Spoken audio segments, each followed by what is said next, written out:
danger to our country is grave. The danger to our country is growing. The Iraqi regime possesses biological and chemical weapons. The Iraqi regime is building the facilities necessary to make more biological and chemical weapons. And according to the British government, the Iraqi regime could launch a biological or chemical attack in as little as 45 minutes after the order were given. The regime has long-standing and continuing ties to terrorist organizations, and there are al-Qaeda terrorists inside Iraq. The regime is seeking a nuclear bomb, and with fissile material could build one within a year.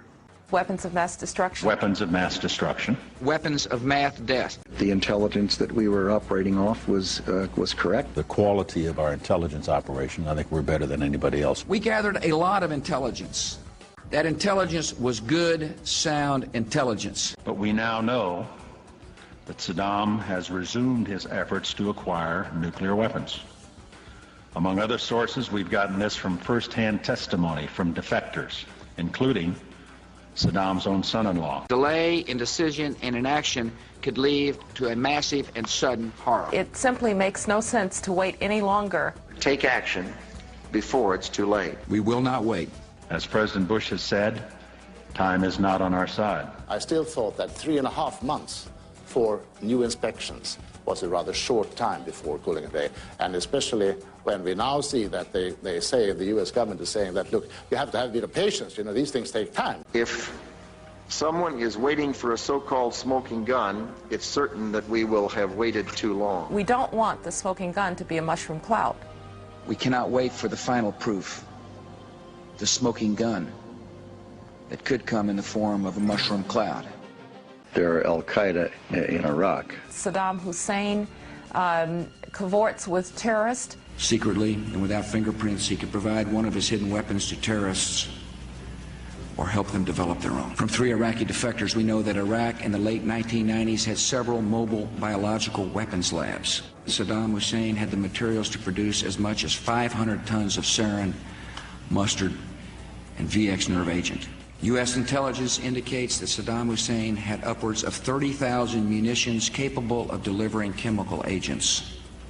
Inspectors recently turned up 16 of them, despite Iraq's recent declaration denying their existence. Saddam Hussein has not accounted for the remaining 29,984 of these prohibited munitions. He hasn't accounted for that material. He has given no evidence that he has destroyed it. Saddam Hussein had material sufficient to produce more than 38,000 liters of botulinum toxin. Our intelligence sources tell us that he has attempted to purchase high-strength aluminum tubes suitable for nuclear weapons production. The International Atomic Energy Agency confirmed in the 1990s that Saddam Hussein had an advanced nuclear weapons development program. The British government has learned that Saddam Hussein recently sought significant quantities of uranium from Africa. 8 days later, when Secretary Powell addressed the UN about weapons of mass destruction, he deliberately left out any reference to attempts to buy uranium from Africa. I didn't use the uranium at that point because I didn't think that was sufficiently strong as evidence to present before the world. CIA officials warned members of the president's staff the intelligence was not good enough to make the statement, Iraq tried to buy uranium from Africa. In October, for the Cincinnati speech, not for the State of the Union, but the Cincinnati speech, George Tenet asked that this be taken out of the Cincinnati speech, the reference to yellow cake. It was taken out of the Cincinnati speech because whenever the Director of Central Intelligence wants something out, it's gone. How to get back in? It's not a matter of getting back in. It's a matter, Tim, that 3+ months later, people didn't remember that George Tenet had asked that it be taken out of the Cincinnati speech, and then it was cleared by the agency. We found the weapons of mass destruction.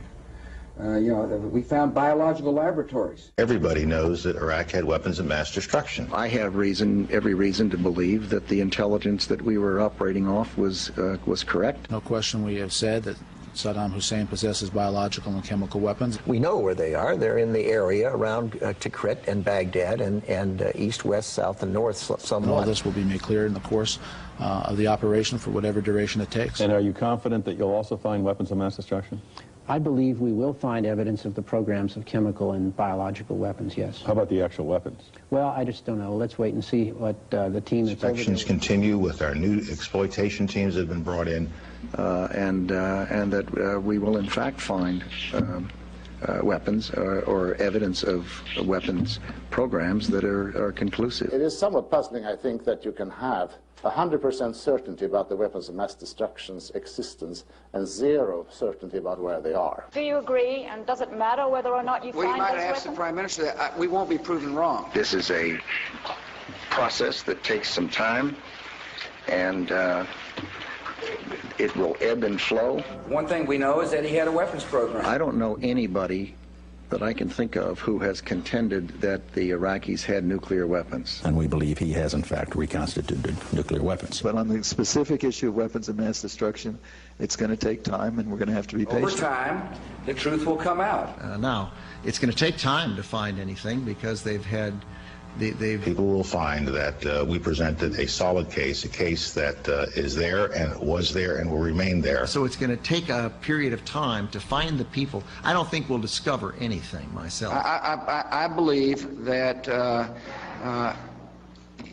we will find the truth, and the truth is he was developing a program for weapons of mass destruction. I think what will happen is we'll discover people who will tell us where to go find it. You're not going to find it simply in a house-to-house search. You're going to find it when people start to talk to you. It is not like a treasure hunt where you just run around looking everywhere hoping you find something. I just don't think that's going to happen. The inspectors didn't find anything, and I doubt that we will.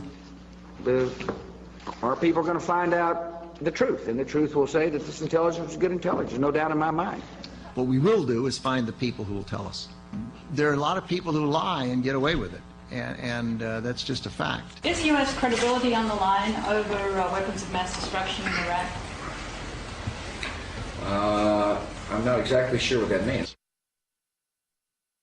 What we have done is we have taken estimates looking at different variables and said if this were the case on this variable and then on this variable, but there's so many variables that the numbers of possible point answers create a range that simply isn't useful. I'm just not going to get into any speculation about numbers. We're dealing with a country that can really finance its own reconstruction and relatively soon.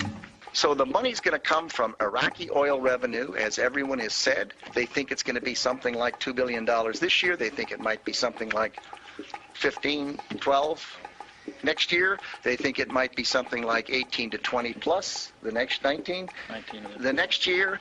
I will soon submit to Congress a request for $87 billion. Why did the administration so dramatically underestimate the cost of this war? We did not have perfect foresight into what we were going to find in Iraq. The President quoted a British paper. We did not know at the time.